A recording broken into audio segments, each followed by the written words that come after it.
मेरे हिसाब से रियल स्ट्रगल वो है जहाँ पे हमें यही रियलाइज़ नहीं होता कि हमें खुद को भी प्रायोरिटी देने की ज़रूरत है। इट्स नॉट लाइक हम लोग खुद को प्रायोरिटी नहीं देना चाहते हैं, बट इट्स लाइक हमें पता ही नहीं कि हमको खुद को भी प्रायोरिटी देनी चाहिए कभी कभी। हम लोग हमेशा उलझे रहते हैं अपने कामों में, घर के कामों में या ऑफिस के कामों में या किसी और की टेंशन में, लेकिन हम उस बीच में अपने आप को भूल जाते हैं। तो हमें अपने आप को ज़रूरी इम्पोर्टेंस देनी है, प्रायोरिटी पे रखना है। हम खुद ठीक रहेंगे तो ही तो हम दूसरों को ठीक रखेंगे। It's very important.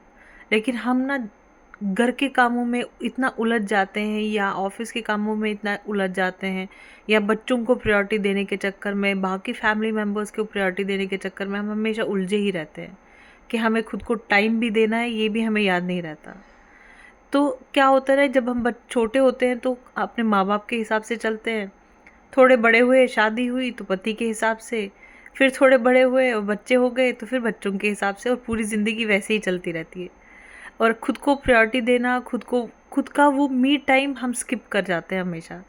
तो हम लोगों को हमेशा यही याद रखना है कि हमें खुद को भी प्रायोरिटी देनी है, और वो टाइम शेड्यूल ऐसा मेंटेन करना है, ऐसा टाइम मैनेजमेंट रखना है कि हम खुद को भी प्रायोरिटी दे सकें और जो बाकी चीज़ें हैं उनको भी आराम से हम हैंडल कर सकें।